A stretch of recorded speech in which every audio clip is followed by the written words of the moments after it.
Hello, everybody. So I wanted to get on here and just tell y'all about my spirit-filled day.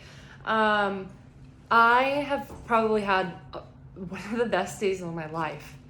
Like, I have stayed up here full. I don't even know how to explain it.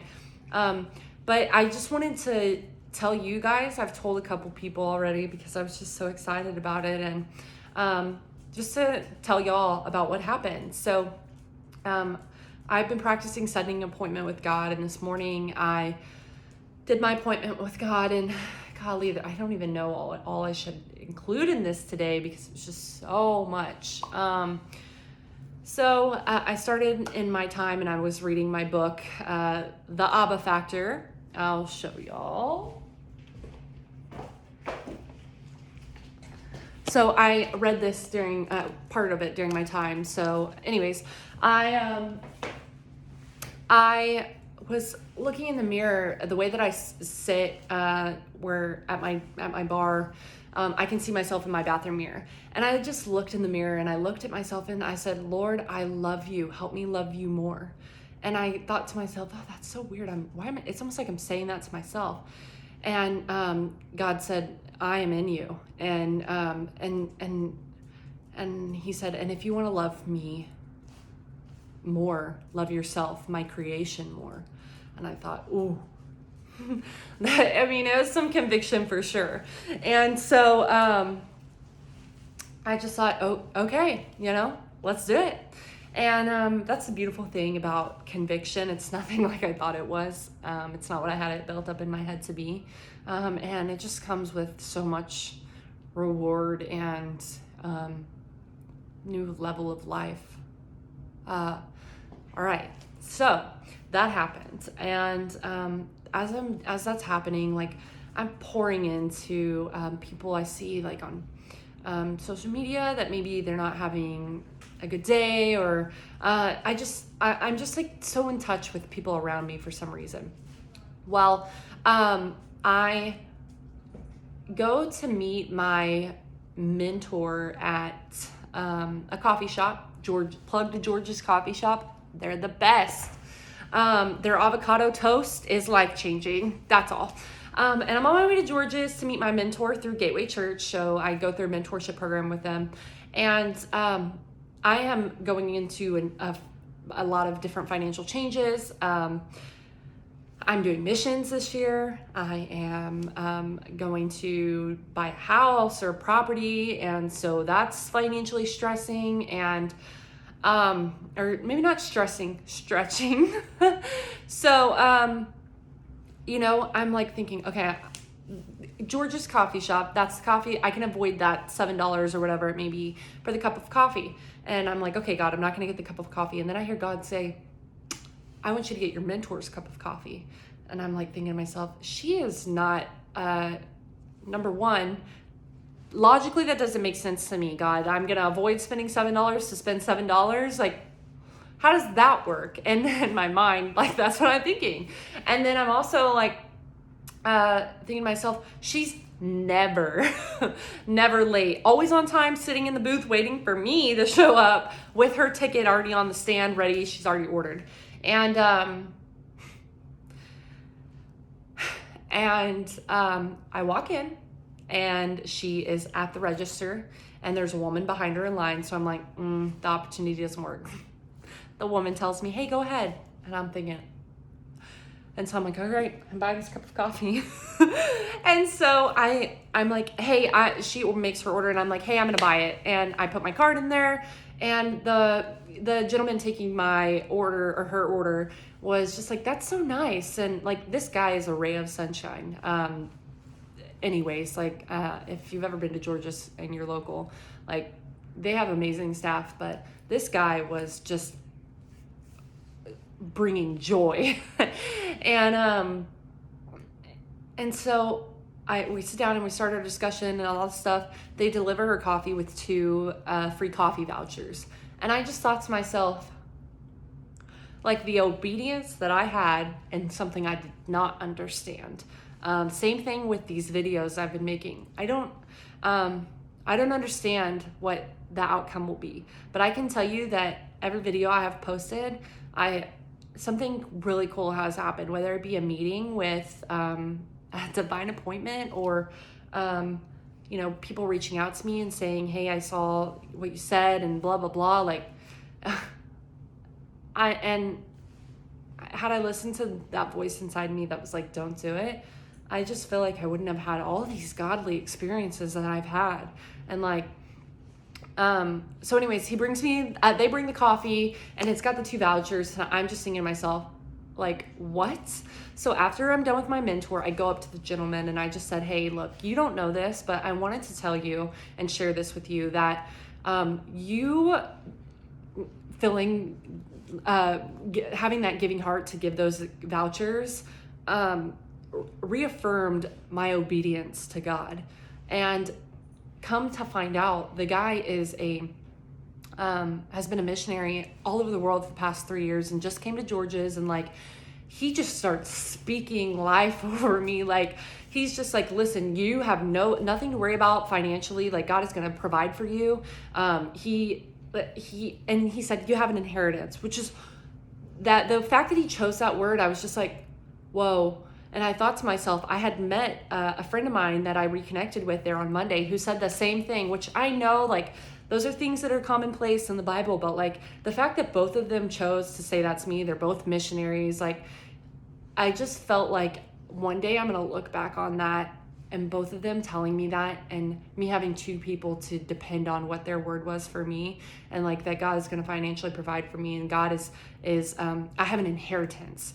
And I thought, like, oh my gosh, I know that, like, this is, and I feel the power behind it. Like, I just know that I'm going to carry that with me, and it's going to be a power, a strength. And so that happened. That's not even the tip of the iceberg. I go back to my table to get my bag, and there's a young lady in the corner booth that says, hey, listen, what you guys were talking about, it's just amazing that y'all were talking about that. And I thought to myself, like, what? Like, what is happening right now? And she's like, I was actually supposed to meet somebody here, but they... If anybody has ever had a date like this, you know that I'm just like... and she's like, I was actually supposed to meet somebody here, but they didn't end up showing. And I sat there and talked to her for like 20 minutes. And I made a new friend, and I said, hey, listen, God is calling me to build my community.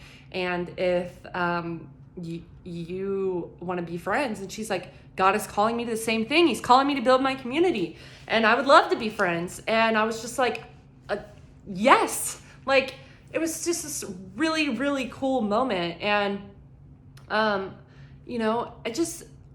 God is so abundant, and there's so like many ways that he puts on our path to find him.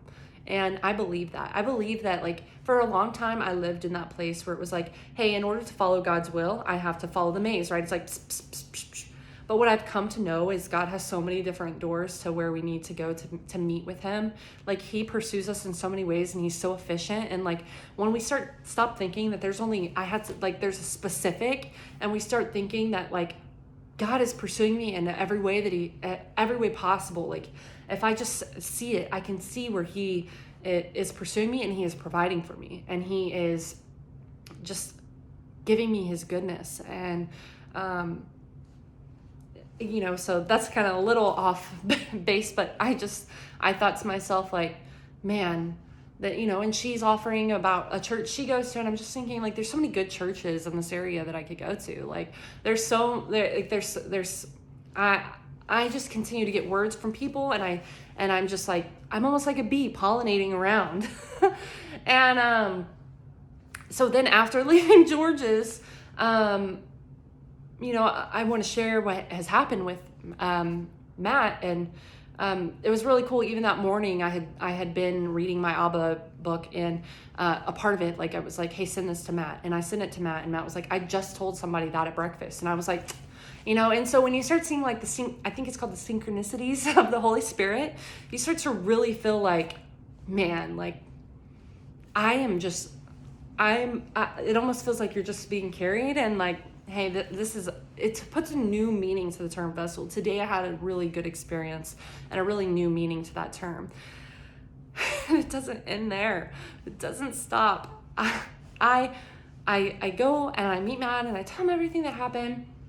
And I come home and I get on a call, and I have this phone call, and gosh, it was so good. It was like I had opportunity to share my testimony. I had the opportunity to see how God has already orchestrated things, and I'm just showing up. And yeah, I also had another thing that I almost said ordained when I went to say orchestrated. That reminds me of another thing.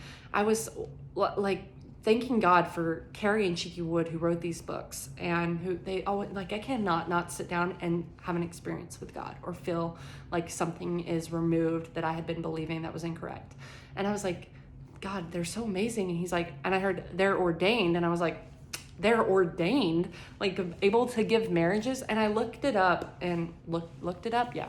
And I looked it up and it was like another meaning is like anointed. And God has done this and spoke to me in this way before in the past. Like one time I was walking around and I said, Lord, speak words of peace and comfort over me. And I heard, you are loved and you are sanctified.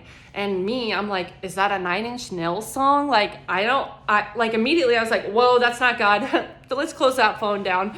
And I look up sanctified and I'm like, oh, hey, wow, Lord, that's lovely. Thank you.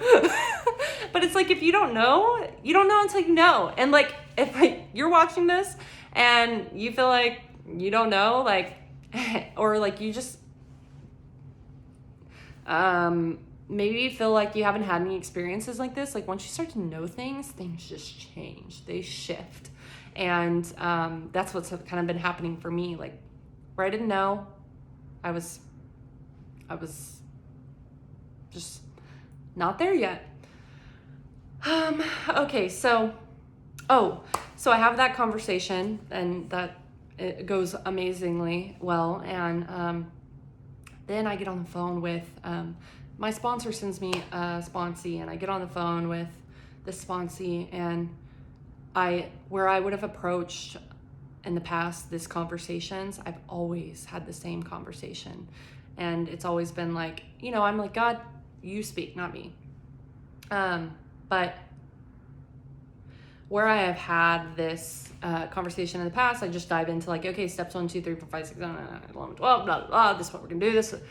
I didn't even use it. It was just laid on me. And I just started speaking to this girl, and I'm just telling her the story of the prodigal son. And she starts weeping and telling me that that's the story that saved her the first time. And I thought to myself, like,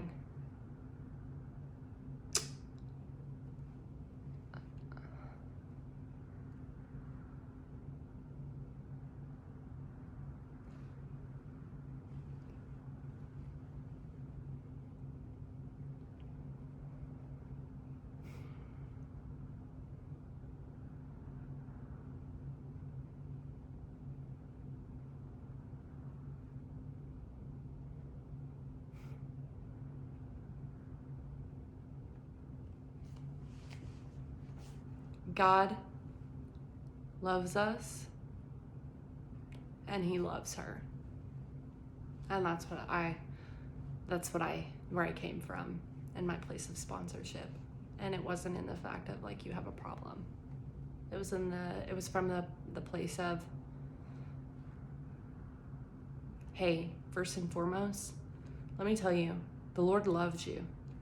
And there's no guilt and shame in that. And you don't have to carry the guilt and shame of what you've done. And I just think like it was an amazing opportunity. I feel like I don't have anything else to say, so I guess that's it. And now I'm going to this conference, so I just can't wait to see what the Lord has for me. It was a good day.